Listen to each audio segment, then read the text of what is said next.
Friends, अब हम लोग समझने का कोशिश करते हैं कि एयर प्रेशर क्या होता है, यानी वायु दाब क्या होता है। तो वायु के द्वारा उत्पन्न दाब को वायु दाब कहा जाता है। जैसा कि हम लोग जानते हैं कि वायु जो है गैसों का मिश्रण होता है।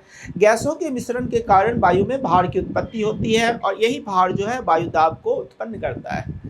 और बात करें चक्रवात का या हवा के बहने का, तो उसका एकमात्र कारण है एयर प्रेशर में अंतर आना, एयर ग्रेडियंट में अंतर आना। अब देखिए कि जो प्रेशर ग्रेडियंट में जो डिफरेंस क्रिएट होता है वही चक्रवात के आने का मुख्य कारण होता है, हवाओं के तेज से चलने का मुख्य कारण होता है। यानी अगर मान लीजिए कहीं पर 10 MB आपका है एयर प्रेशर है और कहीं पर 15 MB एयर प्रेशर है, तो 15 MB से एयर प्रेशर से वायु का प्रवाह किधर होगा, 10 MB की ओर होगा। क्लियर है। वहीं पर अगर हम बात करें 10 MB को घटा करके हम 0 MB कर दें तो एयर का फ्लो क्या होगा, काफ़ी तेज़ी से होगा, यानी वायु दाब क्या होगा, काफ़ी तेज़ी से काम करेगा। और चक्रवात की उत्पत्ति होती है, इसका मुख्य कारण है जब प्रेशर ग्रेडियंट काफ़ी ज़्यादा हो जाता है तो वायु दाब जो है, प्रेशर ग्रेडियंट बहुत ज़्यादा हो जाता है तो चक्रवात की उत्पत्ति होता है। तो वायु के द्वारा जो दाब उत्पन्न होता है उसी को हम लोग क्या कहते हैं, वायु दाब कहते हैं। सिंपल सा बात है। और वायु दाब में अंतर यानी प्रेशर ग्रेडियंट ही चक्रवात की उत्पत्ति का या तेज हवाओं के या हवाओं के चलने का मुख्य कारण होता है। अब देखते हैं कि एनसीईआरटी क्या कहता है। सबसे पहले यहाँ पे एनसीईआरटी जो है वायु दाब में कह रहा है, हम जानते हैं कि हमारे चारों ओर वायु है।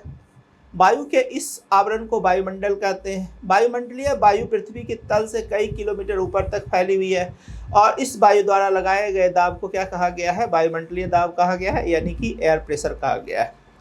हम जानते हैं कि प्रति एकांक क्षेत्रफल पर लगने वाले बल को क्या कहते हैं, दाब कहते हैं। क्योंकि हम देख चुके हैं कि दाब का फॉर्मूला क्या होता है, बल बाय क्षेत्रफल।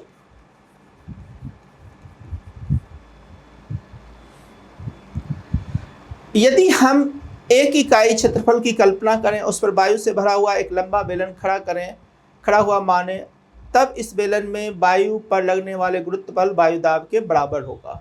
सिंपल सा ध्यान रखिएगा कि जो वायु दाब जो है, एक पर्टिकुलर क्षेत्र पर जो वायु दाब लगेगा वह पर्टिकुलर क्षेत्र पर लगने वाला वायु दाब जो है उस पर लगने वाले गुरुत्वीय बल के क्या होता है, बराबर होता है। जैसे कि यहाँ पे एक एग्जाम्पल दिया गया है आपका, एनसीईआरटी यहाँ पे एक एग्जाम्पल लेकर के आ रहा है। यहाँ पे देखने का कोशिश कीजिए। एक बीकर लेकर के आया है और बीकर में क्या किया गया है, आपको हवा डाल दिया गया है, इसके अंदर हवा डाल दिया गया है। प्रति एकांक क्षेत्रफल जो पर बल जो लग रहा है, वायु के द्वारा जो बल लग रहा है, यानी वायु दाब की उत्पत्ति हो रही है, वह इसके गुरुत्वीय बल के क्या है, बराबर होता है। सिंपल सा है।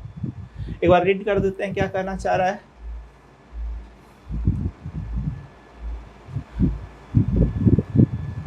यदि हम एक इकाई क्षेत्रफल की कल्पना करें और इसके ऊपर वायु से भरा एक लंबा बेलन खड़ा हुआ माने, तब इस बेलन में वायु पर लगने वाला गुरुत्वीय बल वायुमंडलीय दाब के क्या होता है, बराबर होता है। अब इसी चीज़ को यहाँ पे क्या किया गया, एक बीकर ले लिया, वायुमंडल दे दिया, इकाई क्षेत्रफल का बात कर रहा है तो इकाई क्षेत्रफल का बात कर रहा है और इकाई क्षेत्रफल वायु स्तंभ पर लगने वाला गुरुत्वीय बल वायुमंडलीय दाब के क्या होता है, बराबर होता है। सिंपल सा बात।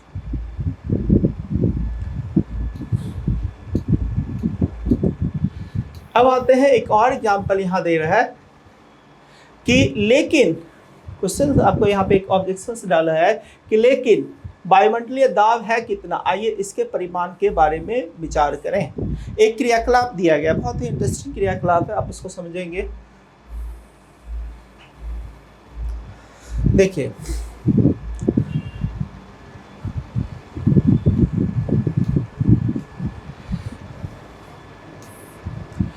एक रबर का चूसक लीजिए। यह रबर के एक छोटे प्याले की भांति दिखाई देता है। इसको किसी समतल चिकने पृष्ठ पर जोर से दबाइए। क्या इस पृष्ठ से चिपक जाता है? इसको खींचकर पृष्ठ का प्रयास कीजिए।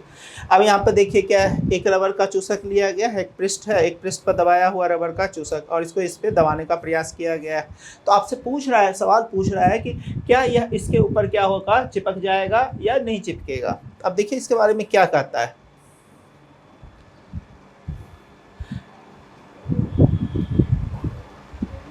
जब आप चूसक को दबाते हैं तो कप तथा पृष्ठ के बीच की अधिकांश वायु बाहर निकल जाती है। तो चूसक पर वायु दाब लगता है, इसलिए पृष्ठ के साथ चिपक जाता है। अब मान लीजिए सिंपल सा बात है कि जब आप इसके ऊपर चूसक लगाते हैं तो इसके अंदर जो एयर है वह एयर क्या हुआ, निकल गया बाहर। इसके अंदर का जो है अधिकांश एयर क्या हो गया, आपका बाहर आउट हो गया, कुछ एयर जो है अभी भी अंदर है। तो एयर बाहर निकलने के कारण यहाँ पे क्या क्रिएट हो गया, आपका लो प्रेशर की कंडीशंस क्रिएट हो गया, और आसपास के कंडीशन में क्या हो गया, हाई प्रेशर क्रिएट हो गया, जिसके कारण काफ़ी तेज़ी से एयर क्या हो रहा है, और बाहर से आ रहा है, और इसके ऊपर क्या डाल रहा है, दबाव डाल रहा है, वायु दाब की उत्पत्ति कर रहा है, जिसके कारण जब आप इसको खींचेंगे ना तो ये आसानी से आपका नहीं खिंचा पाएगा। फिर कह रहा है कि अगर आप इस पूरे एयर को, इसके जितने भी एयर है, यानी ये पूरी तरह से आप इसको क्या कीजिए, वैक्यूम बना दीजिए, और उसके बाद यहाँ पर जो है इसके ऊपर प्रेशर होगा वो 100% एयर प्रेशर काम करेगा। आप कितना भी जोर लगा लीजिएगा इसको खींचने का, आप जल्दी इसको खींच नहीं पाएंगे,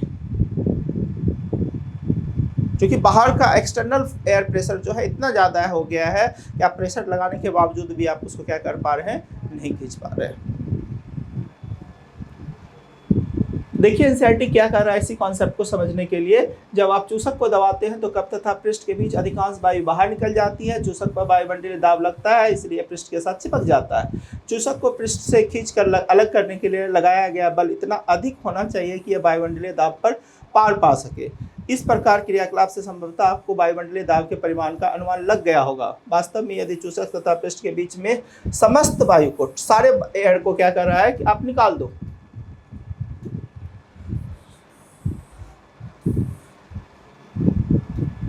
समस्त वायु को निकाल दिया जाए तो किसी भी मनुष्य के लिए चूसक के पृष्ठ से खींचकर अलग करना संभव नहीं होगा, क्योंकि आप पूरे तरह से इंटरनली इसको क्या किए हैं, वैक्यूम में कन्वर्ट किए हैं। अब बाहर से एक्सटर्नली जो है आपका हाई प्रेशर 100% क्रिएट हो रहा है, काफ़ी तेज़ी से हवा इसकी ओर क्या कर रही है, मूव कर रही है। एयर प्रेशर इतना ज़्यादा हो चुका है, इतना ज़्यादा इंटरन काम कर रहा है, चूँकि अंदर वैक्यूम है, हाई लो प्रेशर है, यहाँ पे क्या है आपका हाई लो प्रेशर है, वहीं पर बाहर जो है आपका हाई प्रेशर है। तो हाई प्रेशर से एयर क्या कर रही है, इधर मूव कर रही है, और अल्टीमेटली चीज़ों के ऊपर इतना हाई प्रेशर काम कर रहा है कि आप उसको खींचने का कोशिश कीजिएगा कि जनरली ये जो है आपसे नहीं खींचा पाएगा।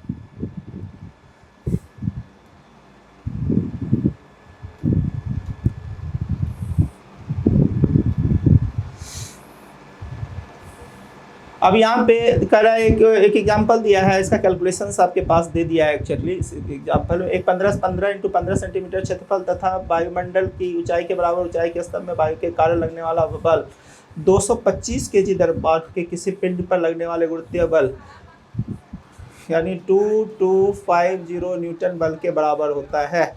इस गुरुत्व बल के नीचे हम दब कर चिपक क्यों नहीं जाते? इसका कारण है कि हमारे शरीर के अंदर का दाब वायुमंडलीय दाब के बराबर होता है। सिंपल सा बात है कि जो हमारे बॉडी के अंदर एयर प्रेशर है और एक्सटर्नल एयर प्रेशर है, दोनों इक्वल है, इसलिए हमारे ऊपर एयर प्रेशर तो लग रहा है। चूँकि दोनों इक्वल है इसलिए हमें उस प्रेशर का अनुमान या उस चीज़ का अनुभव हमें नहीं हो पाता है।